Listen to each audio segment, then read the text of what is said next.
Do you know, I think in the 60s, early 60s, I went to Paris, one of my favorite places in the world. I lived in Paris, matter of fact. I was working with the Evely brothers before de Gaulle kicked us out. I entertained the troops up in the Montmartre. It was in Evreux, Shape, La Rochelle. I did all the bases, the military bases. And when Phil and Don left, I stayed in Paris. And I adored it. I used to see Edith Piaf. I used to see, matter of fact, I saw the Beatles just before they came to America at the Olympic Theater. It was the greatest moment of my life, living in France. I lived near the Montmartre, I think. Montmartre. Monique. Bonjour. Bonjour, darling. From France, Oui. Paris. Oui. But you lived in Canada too, Montreal. Yes, exactly. Montreal's so French. It is very French, yes, more so now than ever before. I used to live there too. Yes. I loved it. Montreal has the greatest nightclubs in the world. Yes, people are they just love entertainment over there in Canada. They, all night long. There's all night long. Yeah. You know, it's just a way of life over there. Monique, Oui. growing up in Paris as a child, memories, tell me. Memories. Like what? The greatest memories is probably hearing my mother singing all the time the songs of Edith Piaf. Of Edith. This is so part of me. I mean, it was like every day my mother sang. And it was Padam, and it was Pigalle, and it was, you know, all of this was so influential. What do you think made her so powerful in the media of the world? She was the heart of this great human being, Edith Piaf.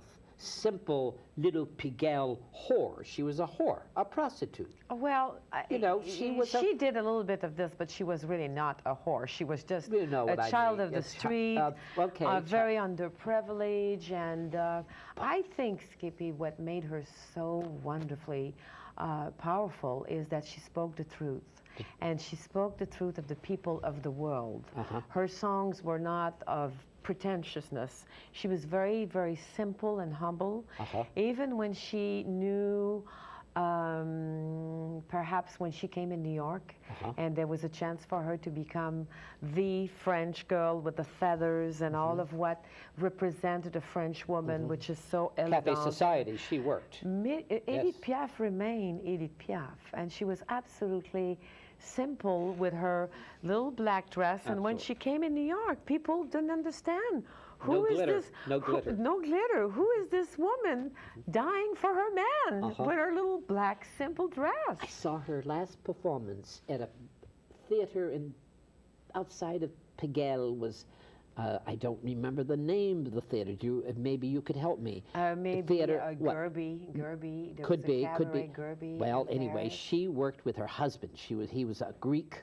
Young Greek, and she took his shirt off on stage, and Edith Piaf was tiny, and she had, her fingers were like this for arthritis. She had terrible arthritis. At the end of her days, it was. And she hugged her husband, who was like a 25 years younger, years old, hot young stud. She loved him hot and young studs. Yes, that's what she liked. Mm-hmm. But she died very young. She was not that old, and she looked old, but she wasn't that old. She wasn't. She was very young. She was in her late 40s. 40s, like 40s. Judy Garland in the 40s.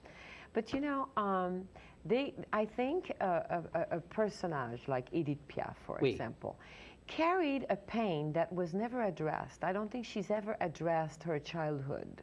You know, like today we have psychotherapy, we have help, we have assistance from people that know more about life. In those days, being born on the street and being so deprived were never addressed. And I think it was somewhere in her subconscious, you know. It was never addressed in her life. So when did you leave Paris to come to Montreal? Because you're an American citizen now. Now I am. Yes. When did you leave Paris? It had a lot to do with my skating career. You were on Holiday on Ice. Holiday on Ice. I was discovered with a company, an American company, that was Holiday on Ice. And being that I lived in Canada, I had skated, and I've always taken ice skating, you love. Dancing and ballet, and jazz was always part of my childhood. So they've asked me if I would want to go in New York and pass an audition in New York City. And I went, and I stayed in New York 6 months to strengthen my skating ability. And my teacher was Fritz Dietl, who used to be the partner of Sonia Henne, of course. How lucky could I be? Yes. How lucky could I be? I had great training. New York was a little scary for me at the beginning, but you were on the road with Holiday on Ice for how long 5 were you? years. 5 years. Monique, you're sitting there telling me 5 years? 5 years, and I toured the world. I went everywhere. I went to Europe. I went to South America. I skated Brazil, Jamaica. What countries did you like as an ice skater, not as a singer? I must say that I love South America. Yeah, I do too. I think Brazil. the Brazilian are warm people. Yeah. Very. The food is hot. The food, and everybody touches over there. You know, everybody loves, well, it's loving. passion, the passion. You're a very passionate lady anyway, Yes, aren't well, you? I'm Latin, you know. Yeah. How is Montreal living in Montreal? Montreal is a great, Canada is a great, great country. It's a little cold, you know, but the people are very, very legitimate, very wholesome, very warm. When a Canadian tells you this is your home, they mean it. When did you decide it, Monique? Because now you got an act, one-woman show, doing Edith Piaf, Dietrich, all these great legends of the world. When did you decide to put this act together of Edith Piaf? I think it's got a magic to it, because before my mother died, my mother sent me a book on Piaf. Oui. But I did not know that my mother was going to die, of course. So she sent me a book, and I put it away. You know, sometimes you don't always read immediately what your mother gives you. So after my mother passed away, I read the book. And something inside of me touched me, and I related to that, all of that material, the heridancy that my mother gave me as well. Right. And my mother encouraged me always to sing, and I just... Did she want to be a singer? Did she? Oh, my mother was. She was a singer? She was, not professionally, but she sang all the time. Okay. And beautifully. She carried that warmth in her heart, and she just loved it. For her, singing was a healing power, you know? The CNR. Tell me about the CNR commercial we hear. I know. What a difference a day But that was makes. in French. Quelle différence d'un jour à l'autre. It was on every 10 minutes. That was you That singing. was me. That commercial, you must have made a lot of money, darling. Oh, this commercial was on all the time. It was a very, very good commercial. Thank you. You did the voiceover for that. Thank you. And you studied with Nina Noach. Nina Foch. Nina Foch, one of the great actresses and great coaches. Very wonderful. Tell me about it. I took a director class with her. She was extremely demanding, but nevertheless, you learn so much from her. Like what? She was never satisfied with whatever you came out with, and she always demanded more. And in my class, I had we had not Caroline of Monaco. No, our sister, the sister of Caroline. The sister is what's her name? No. It is what's her name's daughter. Is anyway, yes, Grace Kelly's daughter. Who? Grace Kelly's daughter. Her younger daughter was also in my class. Yeah. We learned so much, really. She's a great, great teacher. And the one that touched me the most was probably Jeff Corey. Jeff Corey, what a great actor. I did some movies with him when I was young. Did you really? Yeah. Matter of fact, he's a great coach. Yes, he's so deep. What did he teach? I mean, tell me, was it the method, or was it the actor studio method, or was it not? It's really, he's a philosopher. He's a psychologist in his own being. I remember the first experience I had coming in his class. I was wearing my hats and my earrings and my high heels, and I was coy, bluntly coy. Right. So he told the boys, he says, take her heels off and pin her down the wall, and let's see, take her hat off and her earrings. Let's see what's going to happen. I got so angry, and it's out of that anger that my first scene was born. He was just great in techniques and things like that. He just was wonderful. You do a lot of movies? Do you do? No, but I do a lot of singing. Singing. I do. Now This is what you are I- 22 yes. countries 22 doing your countries, yeah. My Edith Piaf show. Your Edith Piaf. And I do a lot of, I have a lot of requests for big parties in Bel Airs and Beverly Hills all you the time. really? Oh, yes, private. Because Beverly Hills doesn't have any cabaret. right. And So you I'm- take your box with you, and I take my equipment with me and... And you go to the houses and perform. How yes, wonderful. yes. I'd love to hear a song right now from you, really. Wonderful. Monique, you mind if I... Not at all. So just one Wonderful. number? Une petite chanson pour Voilà, toi. madame. Est-ce gourdé rien qu'un instant la voilante du pauvre Jean que les femmes n'aimaient pas, mais n'oubliez pas, dans la vie y a qu'une morale, qu'on soit riche ou sans un sou, sans amour on n'est rien du tout, on n'est rien du tout. Il vivait toujours le jour dans la soie et le velours. Il pionçait dans de beaux draps, mais n'oubliez pas, dans la vie on n'est pas de balle. Quand notre cœur est au clou, sans amour on n'est rien du tout. On n'est rien du tout. Il bêtait chez les barons, il guinchait dans les salons et lichait tous les tafias. Mais n'oubliez pas, dans la vie on n'est pas de balle. Quand notre cœur est au clou, sans amour on n'est rien du tout. On n'est rien du tout. Il bectait dans les salons, il grinchait dans les salons et vivait tous les d'avant. Mais n'oubliez pas, plutôt qu'une cordelette, mieux vaut une femme à son cou. Sans amour, on n'est rien du tout. On n'est rien du tout. Et voilà, mes braves gens, la colonne du pauvre Jean qui vous dit en vous quittant, aimez-vous, padam, padam, padam, soir. Monique, that is so wonderful. Merci. Tell me about the Thank you. Dietrich thing. Now, I want to know about Dietrich. You do... Marlena that's Dietrich. Yeah, Marlena. Tell me- Marlena is was a very, very a great star in the way of she gave illusions. to Illusions, people. yes, that I know. She was very, very. I'm watching all the drags. All the drags are doing these illusions. They I do Garland, know, they do I know, Dietrich, I they even know. do Edith Piaf. I know. They do, they really do. Because You're- it stays with you. You know, these Yeah. people were capable of giving us an essence that we don't have today. Uh-huh. You know, today it's more the high technology and the special effects. When you do Edith Piaf just now, what's your feeling like? What was your feeling? Just, I feel I belong there. You felt like the... I just feel like it's she in sang my street skin. songs. This was Yes. Pigalle. This was natural Pigalle. Yes, and she sang about her man, or Pigalle. Voilà. Pigalle, which is a quarter in where she worked In actually. Paris, She yeah, I worked. lived there. I lived on Rue Télésy. And Oh, I lived there for a long time. It's the magnifique. Hotel Montjulie when I was there in the 60s. It was Yes. fantastic. It is. It was is. just great. It's a way of life. It's What a- has been the hardest for you, changing from ice skating to become a singer, cabaret? Because it's totally different.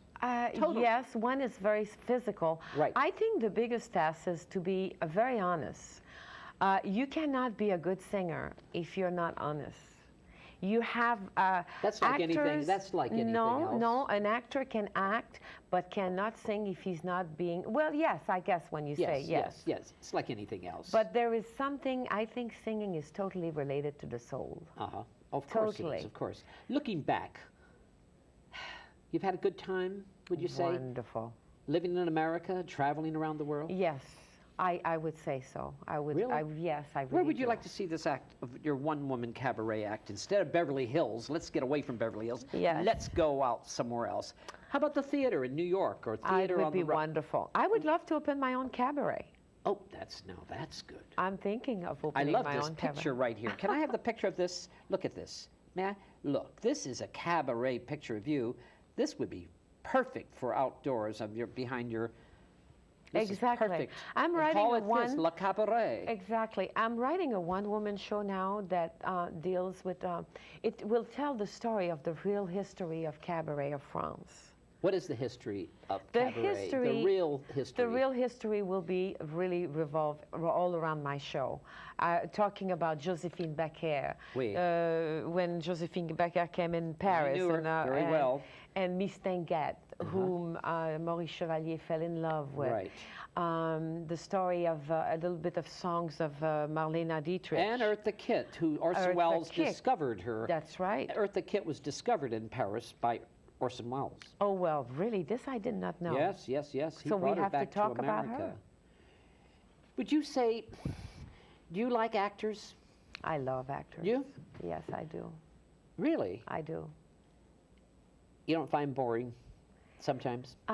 It depends. Because you're you a know. cabaret performer. Yes. Actors, legit actors and theater actors, motion picture actors are totally different than cabaret performers. Very true. Very true. See? Yes, there's more They- musical in the cabaret. Right, Yes. right. What's the joy for you of singing? What gives the joy? The joy is truly connecting within myself, having great moments, and these moments I give to others, because there's not one moment, Skippy, that I get on stage that I don't illuminate the life of people. Uh-huh. It's like a blessing. I feel that in some way you're like a healer. You know, people look at you, and if you do your job right, if you do it right, people are transported to Paris Yes, when they yes. hear me singing. I'm looking at you right now. Give me 3 words to describe Monique. Loiselle. Loiselle. That means that's your last name, Loiselle. 3 words would To say describe you. a strength, courage, and much happiness. I'm a very happy person. Well, that's very interesting. Yes. So life has been good for you then, hasn't it? I make my life good. You make your life. Do you believe that? Do you believe people I make their own? Yes. I believe in affirmation. I believe strongly, strongly that we have a choice. And it's almost like the universe will not give you what you want if you don't ask for it. I ask for things and I get them. You do. I do. What's your philosophy in life? My philosophy in life will probably be saying that be good to your fellow man and you will get it back. That's very good. I would love to hear. Can you press that button for me? Yes. I would love to hear. You don't have to get up if you don't want to. Okay. But I would love to hear a song. That's it. Go ahead. Love that kind of music. This is Milord. Milord, go ahead. Good. Laissez-vous faire, Milord. Venez dans mon royaume. Ta la la la la la la la la la la la la la la la la la. Allez, venez, Milord, vous asseoir à ma table. Love it. Il fait si froid dehors. Ici, c'est confortable. Pourtant, je vous ai frôlé quand vous passiez hier.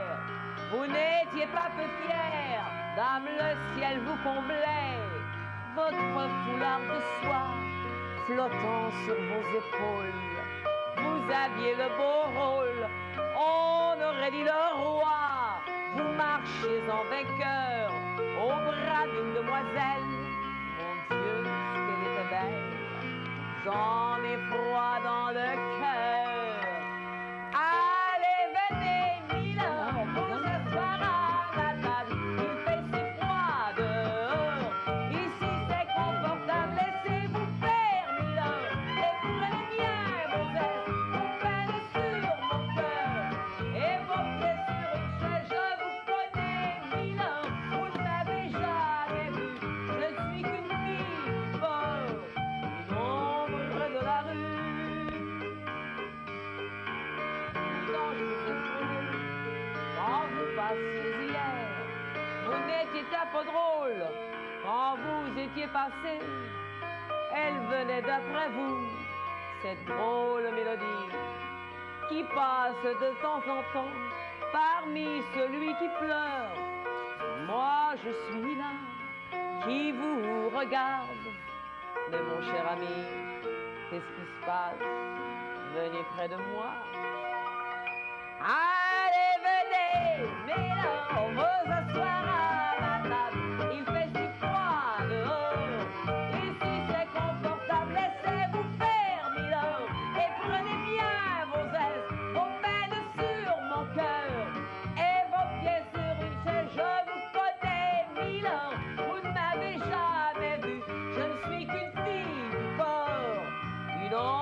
de la rue. La la la la la la la la la la la la la la la la la la. Hey, I love it. I love it. As a matter of fact, do you have an album right now out? Oh, yeah. Yes? I certainly do. You made your own album here in America, did you? That's right. Ah, what are the songs? Some of the songs on it? Some of the songs are, I did it in 3 languages. I did it in Spanish, I sing in Spanish How as many well. languages do you speak? 3. 3. And you sing all English, 3? French, and Spanish. Okay, go ahead. fluently. Uh-huh. So in order to show the ability that I had with my language, I recorded in 3 languages. So there's a lot of material of Piaf in it, but there's also old, very old English. American songs. Tell me, what do you call this, the album, An Evening in Paris? That's right. Is that? No, it's called Le Cabaret de Monique. Okay, is that what it's called? Le Cabaret, yes. Cabaret. Yeah. Where did that title come from? That's kind of interesting title. I think, like I said to you, I thought to myself, if I call this Le Cabaret de Monique, yeah. I will have my cabaret. So you really want a cabaret here, and because Hollywood right now, in Beverly Hills, Hollywood, there's restaurants open all the time. I know, but... and they close them, and 3 months later, they close. But maybe something like, they need something like different. This. Yeah. They need something like this. You know, restaurants open and close, but nothing is really different. Wouldn't it be kind of interesting? How would you like to have carpets or sawdust on the floor? I'd love to have carpet. Carpet? Oh, you want it so chic. Oh, yes. Ah, you want it très chic. It doesn't have to be big, but a very nice French So you cabaret. want it French, very chic, oui. elegante. Très élégant. Oh, okay. Right. Well, I was thinking of sawdust because it's... Make it very piqué. Not at all French. No. That's French. Doesn't. They don't have sawdust in the floor. No. Yeah. That's Western. You're funny. You're sweet. Tell me about modeling. You used to do some modeling, did you? I did in the past. Yes. I see. Modeling. Yeah, I did that. So you do some acting, though, right now? Yes, sometimes if I'm being called for commercial or something like this. But my career is mostly singing. You studied at UCLA? I did some. What did you do? Improv things? Or? Improvisation and all kinds of things. So you do comedy too? You do comedy too? I did a little bit. I did a little bit of comedy, but not intensively. No. But you studied singing, did you? Yes, with my mom. Oh, with your mother. Not and dancing. With who? The dancing. Oh, I did a lot of dancing in Canada. I used to go to dancing class all the time. And when I was in New York, I did the Carnegie Hall. I was at the Carnegie Hall taking ballet and tap dance. And Mexico too. You were saying something about Mexico. I lived in Mexico. I lived in Mexico for over 7 years. 7 years. What a bore that place is. A boring place. You find it boring? And Mexico. No. How come? Where were you? In Acapulco? Or? Acapulco, Mexico City. Mexico City's okay. It's chic. Yes. But I cannot bear Mexico at all. Oh. It's I like France and I like Italy. Roma. But French is the best for me. I love Paris. I'm so glad Paris that you like. is one of the great cities. Very expensive. Yes. But the French are rude. Americans find the French very rude. Yes, I think now, so. We have to accept they are rude. They are rude, but I accept. If you accept the rudeness, it's good. They're very individualistic. They're not people that copies. They like style. They like style. If you have your own style, they'll love you. They accept you. But if you copy other people, like in America, everyone wears a baseball cap backwards. They look alike. Everyone looks alike. You just give me a break. See that in Paris. Yeah. A lot of style. Individuality is a must. Well, that's why your fashion world is so big in Paris. Is that exactly the style? Yes. Yeah. Yes, it's wonderful. So where would you like to see this act go again to me, Monique? I mean, the theaters and clubs. The theaters and New York, perhaps. Perhaps I think New York would be very good, the Algonquin. Have you met Millie Mathieu yet? Mireille Mathieu? Yeah, oui. No, I've never met her, but I saw her show the last time she was here. She was absolutely fabulous. She's wonderful. Yeah. She's absolutely great. I've seen her from the beginning when she was a child. Really? Of course. Where at the did Olympic you see her? Theater when she was a child. In Paris? In Paris. Of course. In the 60s. And she was brilliant. Mireille Mathieu. Millie Mathieu was just a child. She had her break with Maurice Chevalier. Maurice Chevalier and Jacques Brel. I was one of my favorites. And Jacques Brel was very wonderful. It's my favorite. Oh, yes. He was very dramatic. Ne me quitte pas. Oui. Da-da-dee-da-da, da-da-da-da-da. The French, when they when they sing a song, or when they even express themselves, they express themselves with soul. Yes. That's what they do, and they eat that way too. Oh yes, it's very, very important, the quality of life in France. Eating 15 minutes a meal with somebody, it's unheard of. You know, you eat, you sit down, you have your meal with somebody, and you take 2-3 hours, and you share the special moments of your life, and how can you help each other? Not on a monetary side of it, but more like you're my body, my house is your house, and they really help each other. Why do you think Edith Piaf? Let's think. Edith Piaf died at so young. They claimed that she was taking drugs. Yes. She drank. Yes. She did everything. Why did she do all that stuff? Why do you think? It's like I said to you. I didn't mean opening the show when I used the word whore, because that word is a tough word. Yes, but it she is. was, and this is but she was a great, great entertainer. She was not a whore. There was a time in her life that she needed money. And she, you know, but I don't think that Edith Piaf you can call a whore. She was a I simple understand. human being. Yeah. She was a singer. She had never processed her childhood, and she was in great pain all the time. And it's a pain that is inside of you that you cannot kill. Right. It needs to be addressed. It needs to come out. And if you don't address it, well, then some people go through it with liquor and drug. And but she had a lot of pain through her arthritis. That's not the pain I'm not talking about. I know no. what your pain is. The rejection of her childhood. Of her childhood, yes. Did you know that Edith Piaf was blind when she was 10 years old? No, I did not know. Yes, She a was lot blind? of people don't know that. She was blind? She was blind. What happened then? She lost her sight, and she found her sight 6 months later. Apparently, being Catholic that she was, she prayed Saint Therese. Yes. And she went to Saint Thérèse des Lieux. You know, Oui. that was a special Oui. place where they pray. And God knows if it is because of that she found her sight, but she found her sight back. But she always attributed her power of listening with her being blind. I'd love to hear just that music, just a little Un background. petit peu. I love it. Let me hear it. Da, da, da.